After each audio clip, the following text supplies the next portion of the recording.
On the morning of the battle, Leonidas looked at his 300 men.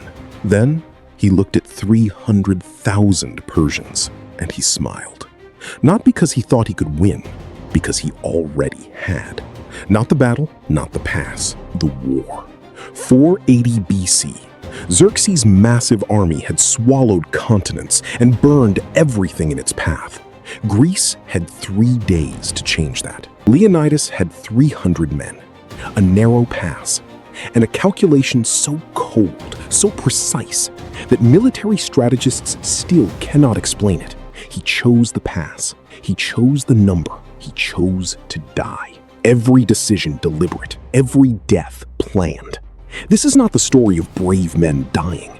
This is the story of how one general used 300 deaths as a weapon to save an entire civilization, and why military academies still study Thermopylae as the perfect strategic sacrifice. It is 480 BC. The Persian Empire is the most powerful force on Earth, not just militarily, administratively, economically, culturally.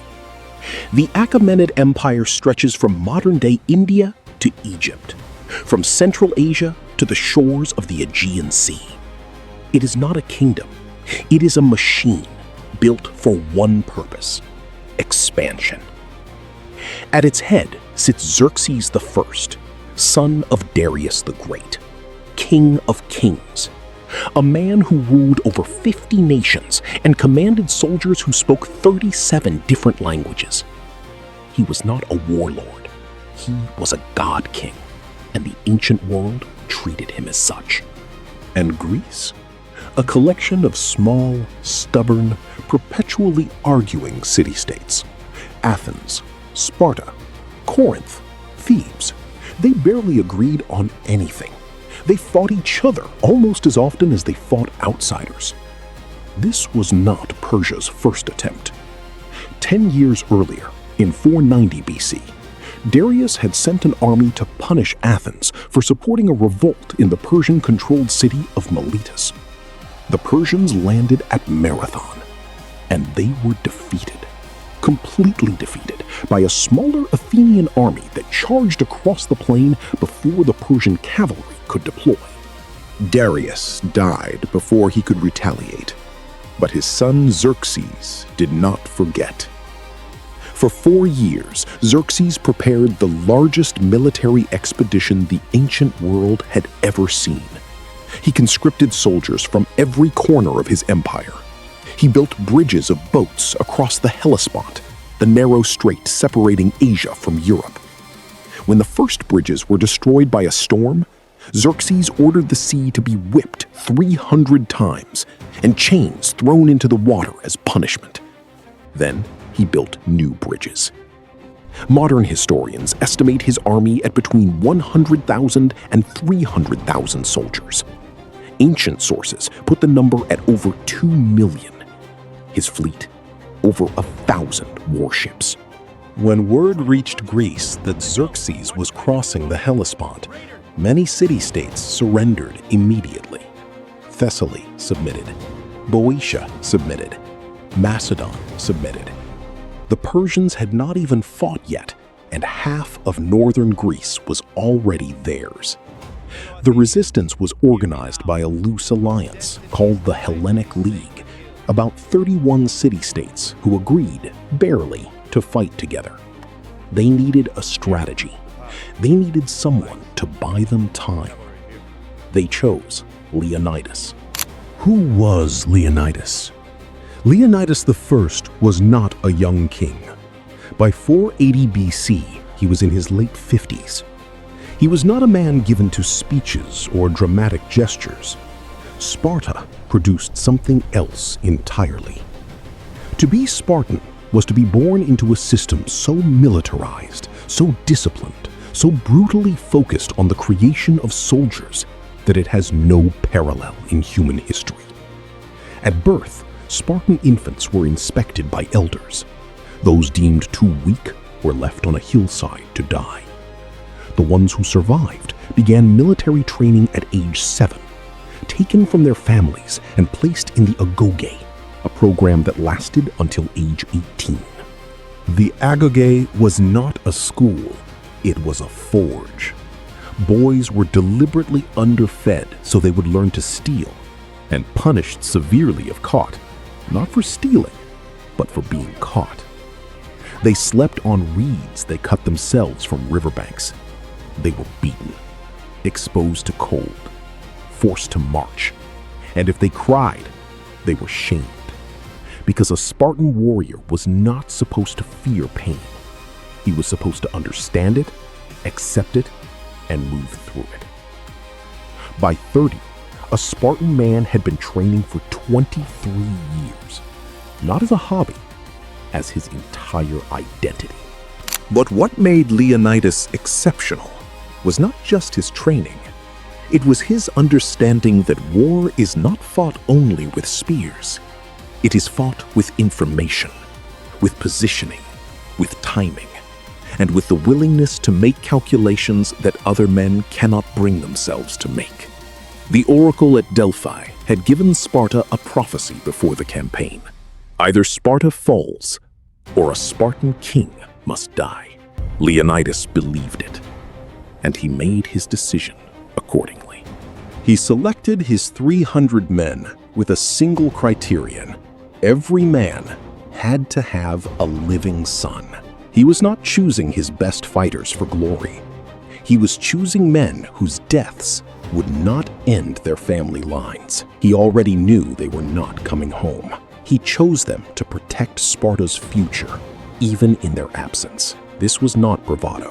This was logistics applied to human lives. The geography of genius. The question was not whether Greece could defeat Persia in open battle. It could not. No rational military mind believed it could. Xerxes had too many men, too many resources, too many advantages on open terrain. The question was, where could a small force negate all of those advantages? Themistocles, the Athenian general, arguably the most strategically brilliant Greek of his era, had a plan. 2 simultaneous operations. The Greek navy would block the Persian fleet at the narrow Strait of Artemisium. The Greek army would block the Persian land force at Thermopylae. Thermopylae. In Greek, the name means hot gates, named for the sulfurous hot springs nearby. The pass was a narrow corridor along the coast of central Greece, squeezed between the steep cliffs of Mount Kalidromos on one side and the Malian Gulf on the other. At its narrowest point, the middle gate, the pass was no more than 15 to 20 meters wide. Xerxes had 100,000 to 300,000 soldiers, but in a 20-meter pass, he could deploy perhaps 20 to 30 men across its front at any given moment. His cavalry was useless on such terrain. His archers would be firing at armored men behind overlapping shields.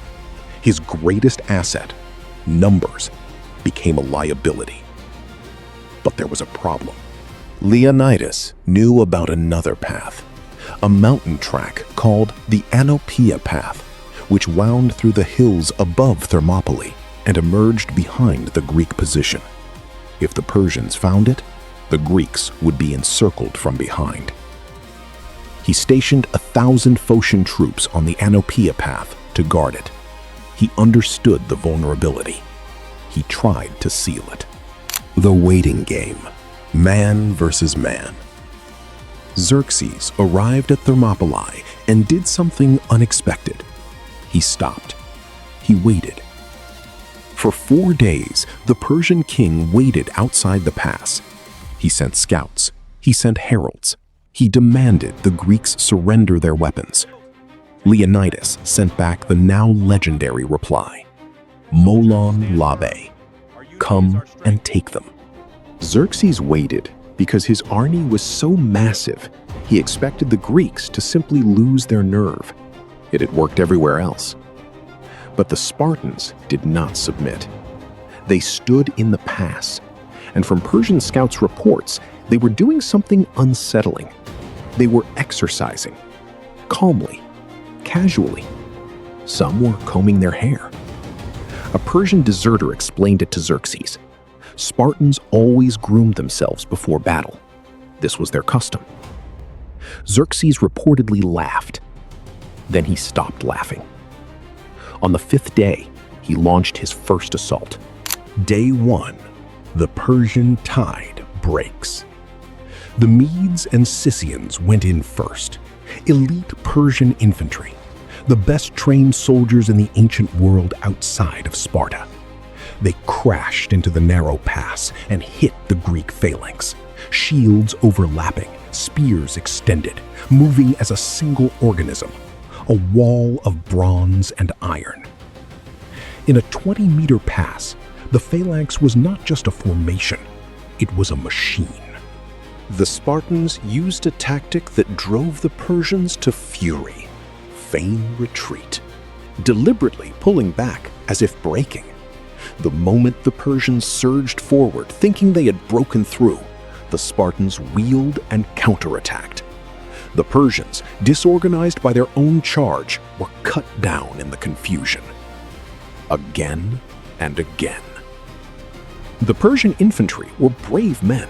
They had fought across multiple continents and had never lost. But in the narrow pass, their numbers were neutralized. Their archers were nearly useless. Their infantry could not deploy their mass. By the end of the first day, the Persians had suffered thousands of casualties. The Greeks had lost almost no one. Xerxes, watching from a throne set up on a hillside, is said to have leapt from his seat 3 times in shock as he watched his men die. He had expected a parade. He was watching a massacre in the wrong direction. Day 2. The Immortals fail. Night fell. The Greeks ate, rested, and rotated fresh fighters from allied contingents while the Spartans slept. Xerxes sent the Immortals, 10,000 men, so named because their number was always kept at exactly 10,000. Whenever one fell, another immediately took his place, making them appear invincible. They were the personal royal guard of the Persian king. They carried wicker shields decorated with the heads of animals, the most feared force in the Persian military. The Immortals entered the pass on the 2nd day. They fared no better than the Medes. Their wicker shields offered almost no protection against bronze-tipped Greek spears. Their shorter weapons could not reach past the extended Greek spear line. In the confined space, their superior numbers were irrelevant. By the end of the 2nd day, the Immortals had been driven back, repulsed. The most feared soldiers on Earth, beaten by 7,000 Greeks in a mountain pass. Xerxes now faced something he had never encountered in his entire campaign, a problem he could not solve with more soldiers. The betrayal, the turn of fate. That night, the night between the 2nd and 3rd days, a man walked into the Persian camp. His name was Ephialtes, a local Greek from Trachis, and he told Xerxes about the Thermopylae path. This is the moment everything changed. Not because of force, not because of courage or numbers or tactics, because of one man's decision to betray his civilization for money. Xerxes understood immediately. The path would let him send infantry around the mountains and emerge behind the Greek position. He dispatched the Immortals that night under cover of darkness, led by Ephialtes, into the hills. The Phocians guarding the Thermopylae path heard them coming, thousands of men in the dark, dry leaves crunching underfoot. But instead of holding their position, the Phocians panicked. They retreated uphill to protect themselves, leaving the path open. By dawn of the 3rd day, Greek scouts were racing back to Leonidas with the news. The path was taken. Persians were behind them. By midday, every man at Thermopylae would be encircled. The decision: man versus himself. Leonidas called his commanders together, told them what had happened, then gave every allied Greek soldier permission to leave. Most of them took it. That was exactly what Leonidas wanted. He needed those men alive. Their survival had been part of his calculation from the beginning. But some did not leave. 700 Thespians refused to go. Their commander, Thermopylae, stood before Leonidas and refused to abandon Greece while others died for it. They stayed, voluntarily, knowing what it meant. The Thebans, about 400, also remained, though some were likely held against their will. Thebes was suspected of Persian sympathies. And the 300 Spartans, they never discussed leaving. Retreat was not a concept that existed in their training. They had already mourned themselves before they left Sparta. Now the final morning began. The last day. It is early morning. The sun has not yet fully risen over the mountains. The hot springs are still steaming in the cool air, sulfur mixing with salt from the sea nearby. The smell is acrid, sharp, like iron and earth, and something older. The remaining Greeks, roughly 1,100 men, ate their final meal. They knew it was their final meal. There was no ceremony, no weeping. The Spartans had been trained since childhood to accept death as a function, not a tragedy. Leonidas addressed his men in the brief, direct Spartan way. He did not give them a speech about glory. He told them they were about to fight. Then he said something that has survived 2,500 years. Eat well. Tonight we dine in Hades. The men oiled their skin, Spartan practice before battle, to make it harder for an enemy to grip them. They combed their long hair, tightened their armor, lifted their great round shields, each one custom fitted, the weight familiar as a handshake. Then they walked forward. But something was different about this day. Leonidas had a new order. They were not going to hold the pass. They were going to march out into the wider area in front of it, into more open ground, and attack directly into the Persian army. 300 Spartans and 700 Thespians charging into an army of hundreds of thousands. This was not suicidal rage. This was strategy. One final time. If they charged beyond the pass, they would die faster, yes, but they would kill more Persians, force the entire army to focus on them. And perhaps, this is what some historians believe, Leonidas hoped that in the chaos of the melee, his men might reach Xerxes himself. If Xerxes died at Thermopylae, the invasion collapsed. Remove the head, and the body freezes. Leonidas knew he would not live through this day. But if there was a chance, even a small one, of killing the Persian king in the chaos, these deaths would mean everything. The Persians, seeing the Greeks advancing instead of retreating, were confused, then alarmed, then they closed in. The last stand. The fighting on the third day was unlike anything on the first two. Not a disciplined defensive battle behind a wall of shields. It was savage, close, and personal. Persian arrows filled the air, so many that Herodotus records a Spartan warrior named Dionysus, when told the arrows would block out the sun, saying, "Good, then we shall fight in the shade." The spears broke first. Spartan spears, nearly 3 meters long, shattered against shields and armor and bodies. The Spartans drew their short swords, the Xephos, and kept fighting. When swords bent or broke, they used their hands. When their hands failed, they used their teeth. In the final stage, the remaining Greeks retreated to a small hill behind the pass. They formed a circle, shields outward, protecting each other's backs. The Persians surrounded them completely.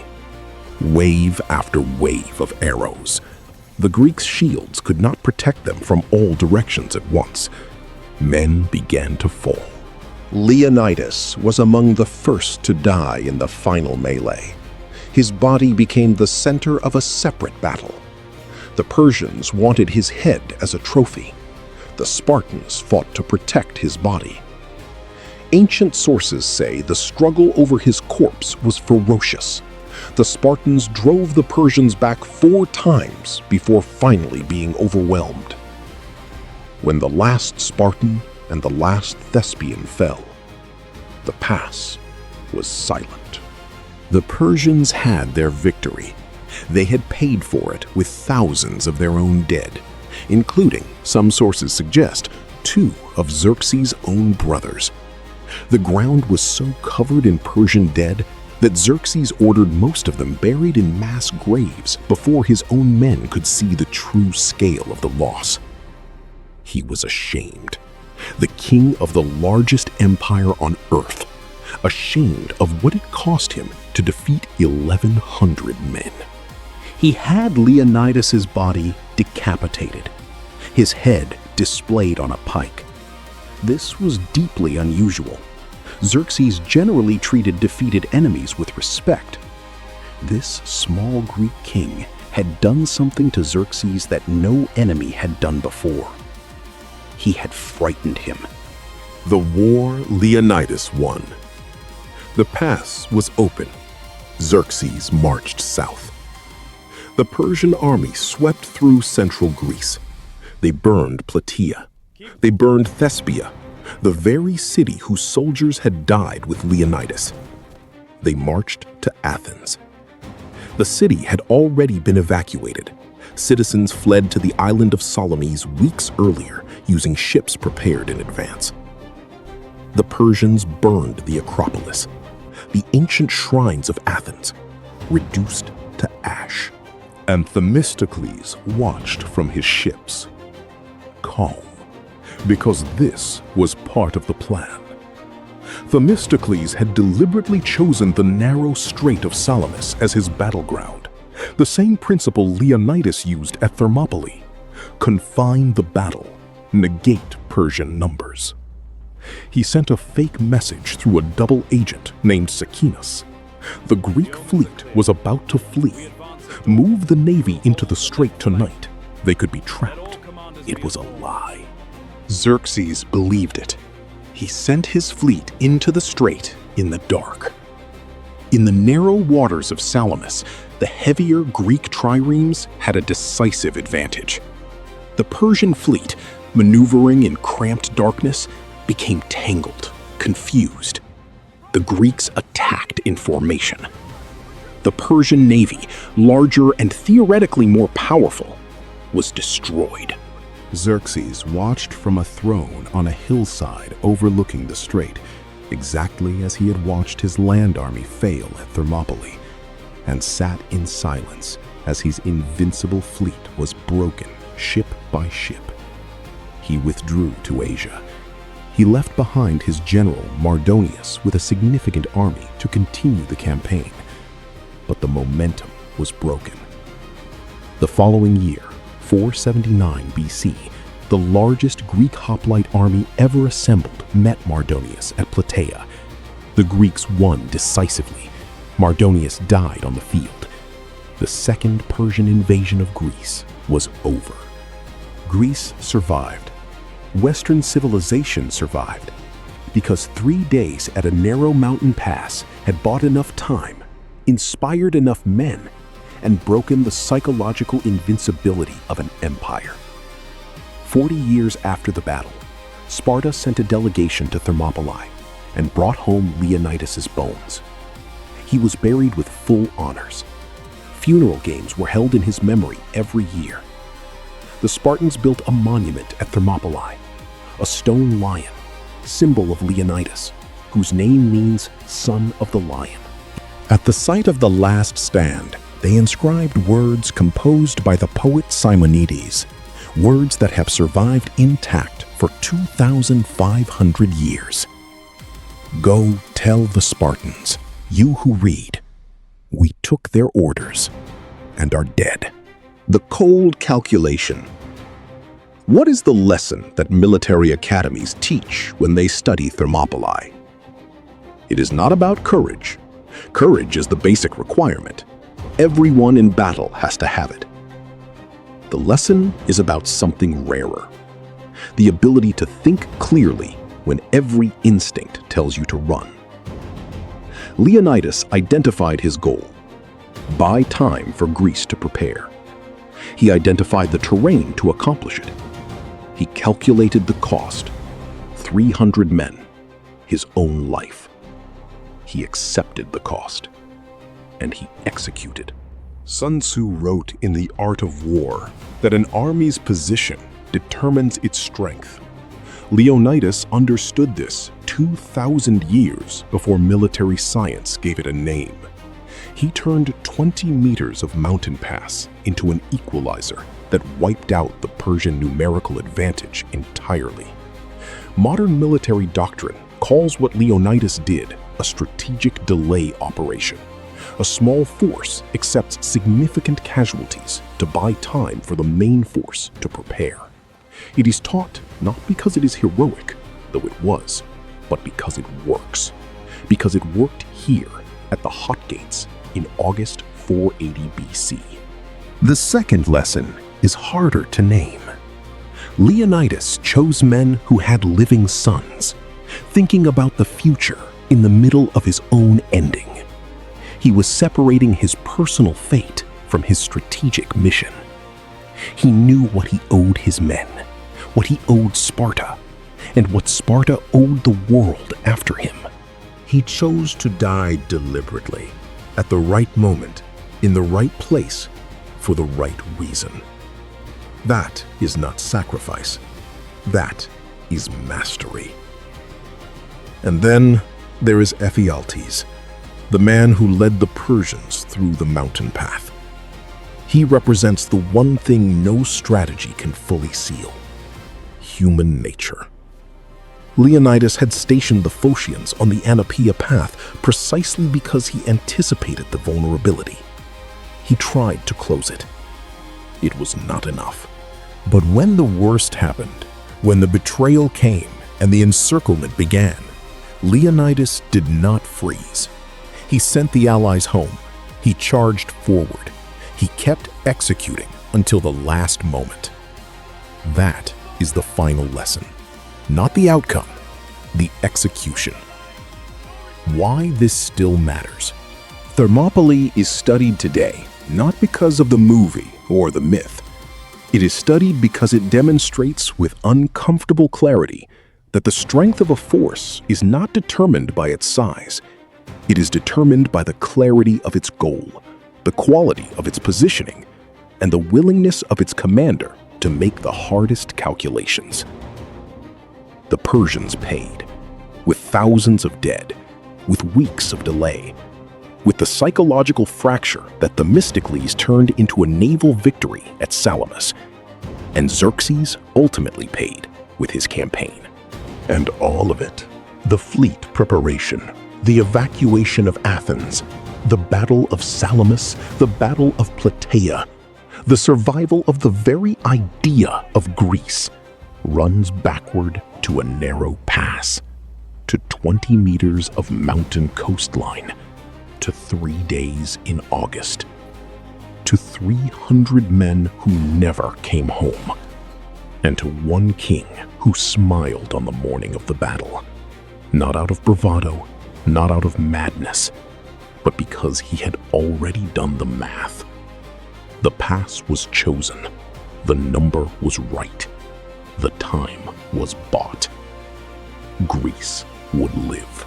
If you made it to the end of this video, you are exactly the kind of person this channel is built for. We are not here to give you a summary of battles. We are here to take you inside the decisions, the calculations, the errors, the moments of genius that changed the course of human history. Subscribe, turn on notifications, The next story is already waiting.